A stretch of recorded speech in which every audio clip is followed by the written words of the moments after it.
Have you ever felt that kind of low hum of anxiety in the background of modern life? You know, the feeling that the systems we all count on are maybe a little more fragile than we'd like to admit? Well, turns out that feeling, it might just be an echo, a warning sent to us from the ghost of civilizations past. And no, this isn't science fiction. We're about to dig into some pretty compelling evidence that suggests the very same forces that brought down ancient empires aren't just here today, they're actually speeding up. So, what do we even mean by collapse? It's not always some big Hollywood apocalypse movie. The acclaimed scientist Jared Diamond put it like this. Basically, it's a systemic breakdown. It's when a society gets so much simpler, so much less organized, that it's just not the same civilization anymore. And as we're about to see, the patterns that get you there are, well, they're spookily familiar. Okay, so the first echo, this one's the oldest, and it might just be the loudest. It's the sound of a society slamming up against the hard limits of its own environment. Just think about the Maya. They had this incredibly sophisticated society that pretty much withered away when faced with a huge, long-lasting drought. Or look at the Indus Valley Civilization. It went into decline because the monsoon pattern shifted and the rivers that were their lifeblood dried up. For them, climate change wasn't some political debate. It was the reality that just took their world apart. They were living right on a climatic knife's edge. So, what's our number? It's this one, 1.5 degrees Celsius. Now, this isn't just some random political target.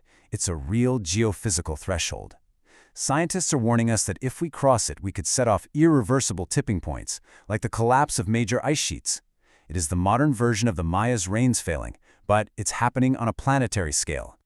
And I mean, just look at this. It's like the dashboard of our planet is just flashing red all over the place. We're seeing warning lights for everything from the crazy record-breaking heat waves of the last couple of years to the fact that we've already blown past critical planetary boundaries for things like biodiversity and pollution. The question really isn't if our environment is changing anymore, it's whether our society can actually handle the shocks it's now creating. But look, environmental pressure is only one part of the equation.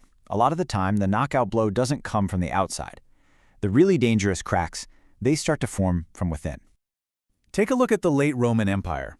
You had this tiny, tiny elite grabbing up enormous amounts of wealth, and the social fabric just started to rip apart. The historian Peter Turchin actually has a name for this: elite overproduction. It's when you have too many powerful people all fighting for a limited number of top spots, and that just creates instability. Because when people feel like the whole system is rigged, their loyalty, it just evaporates. That social cohesion, it's not a luxury. It's the immune system of a civilization.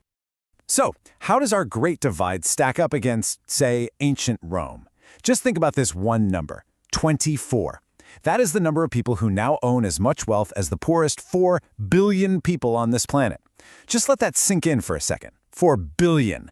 The scale of this inequality, there's really nothing like it in history. And this isn't just a moral problem. This slide here shows an initiative from the OECD, that's a major international economic organization. And they are explicitly connecting these insane levels of inequality to a breakdown in public trust, which they are calling a direct threat to democracy. When people feel like the system isn't working for them anymore, they just stop believing in it. And when people lose faith in their governments, in the media, in the economic systems, that collective idea of us shatters into a bunch of competing groups. And a society that's at war with itself is way too distracted to solve the massive challenges that are barreling right for it. Now, underneath all these cracks that we can see, there's a third kind of hidden force at play. It's not about one single crisis, but the very nature of our modern world itself. An archaeologist named Joseph Tainter came up with this really powerful theory. He argued that societies collapse when their own complexity becomes a burden.